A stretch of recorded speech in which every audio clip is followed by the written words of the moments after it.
Natambakan tayo, idol. Paano kasi nasira yung makina ko? Alas 3 pa lang nasira na. Ayan, tambak tuloy. May pasok pa naman yung packaging ngayong araw. Kasi expected maraming gagawin.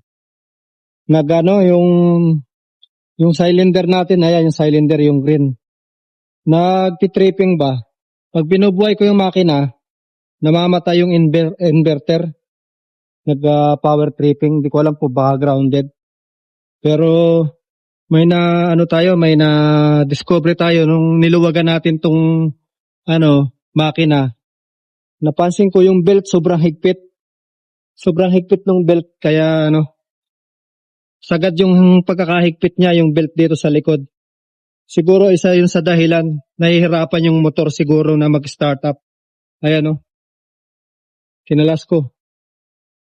Kiyari tayo nito. Tambak. Hindi tayo kumpleto ng delivery.